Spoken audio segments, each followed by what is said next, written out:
Hello, what's up mga bossing at idol ko? Welcome back sa panibagong vlog. Magandang araw po sa inyong lahat mga boss.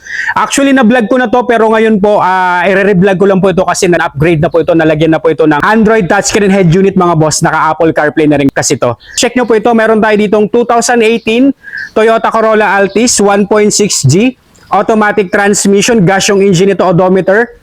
53,000 kilometer ang tinakbo. Price nito, 558,000 kasama na po ang transfer of ownership. Naka-ceramic coat na po ito. Presentable outside appearance. Makinis po ito. Wala po itong gas-gas, walang dent. Registered po ito hanggang September 2026 mga boss. Ang lilinaw po ng mga headlamps yan mga boss. Meron na rin tong daytime running lights, naka-halogen headlamps, may fog lamps. Galing din po ito ng first owner, may kasamang manual and booklet, may dalawang original na susi. Attitude black ang kulay nito. Naka-16 po na mugs. Stock mugs, so makakapal pa ng mga gulong nito, nasa 85% trade life mga boss. Apat na gulong para paras po ang kapal nito. Fog lamps working. Upgraded na po ang repeater na signal light sa ating side mirror.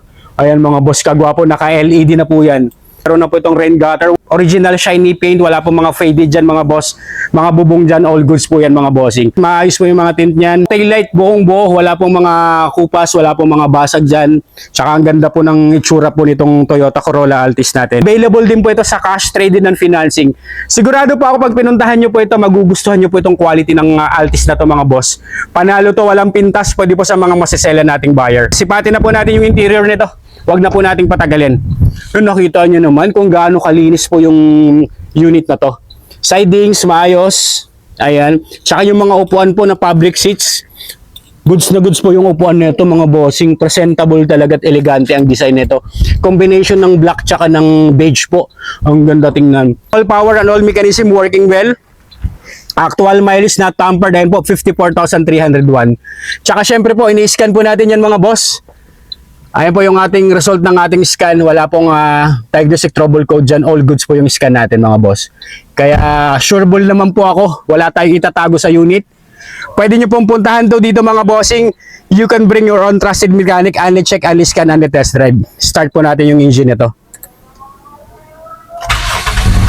Ganun siya ka-smooth. Anong po yung ka-smooth ang under nito? One click, one start mga boss. Saka ang ganda po ng display panel po niya, no? Sa ating dashboard mga boss. Maayos ang dashboard. Ang unang-una kasing nagkakaproblema sa ating Altis, mga bossing, unang-una ay yung sakit po ng mga Altis, lalo pag wala pong magandang parking. Yung dashboard niya na yan, nalulusaw po yung ganito nila. Ito all good, saka yung steering wheel po. Ayan. All goods po ito mga bossing. Maayos po yung steering wheel tsaka yung dashboard nito. Tsaka itong maganda, naka-Android touchscreen head unit with Apple CarPlay. Naka 10 inches Android head unit with Apple CarPlay na yan mga boss. Tapos meron na rin po itong reverse camera po. Ang lino po ng reverse camera nito kasi naka-high definition na po reverse camera nito. Ang laki po ng reverse camera. Yan po yung nagpapogi talaga dyan mga bossing. Open natin yung aircon. Ayan. Malamig ang aircon itong unit with automatic climate control. Wala pong problem sa unit mga bossing. Ako na pong nagsasabi kaya kung Toyota Corolla Altis sedan ang hanap nyo na quality. Eto po mga boss, hindi ako mapapaya sa inyo. Smooth ang shifting nito, naka CVT automatic transmission. Smooth ang shifting, wala pong shift shock, wala pong kaldag to.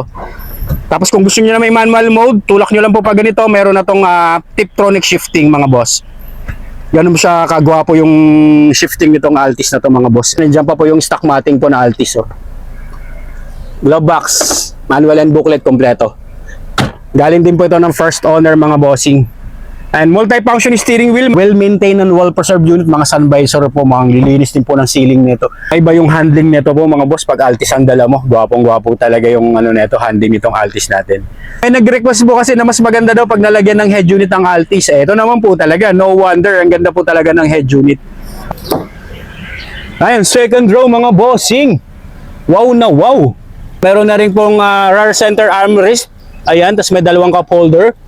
Ganda mga bossing, panalo. Ganun din sa second row. Linis din po ng mga stock carpet.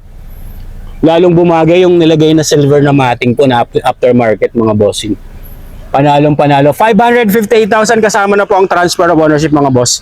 Saka ito namang mga unit natin mga bossing. Makakasigurado naman po kayong 100% not flooded unit, 100% no accident history mga boss. Garantisadong maayos po yung mga unit natin. Check po natin ang engine bay nito. Check nyo naman engine bay nito under the hood kung gaano po kalinis ang engine bay nito. Naka-Amaron battery. Ayan, smooth. Smooth and quiet engine mga bossing. And all goods, wala pong mga oil leakage yan, wala pong overtees, may mga kasa markings pa po yan. Yan o. Nothing to fix mga bossing, ready for long drive mga bossing. Literal na sasakyan nyo na lang to. Ayan, no talsek, no usok, no blow-by mga boss. Tsaka ito naman pong Toyota Corolla Altis natin, powered by a 1.6 liter dual VVTi gasoline engine that produces 120 horsepower at 154 Nm of torque. Timing chain na po ang gamit niyan. And highly recommended mga bossing, comment down below sa mga interesado mga boss.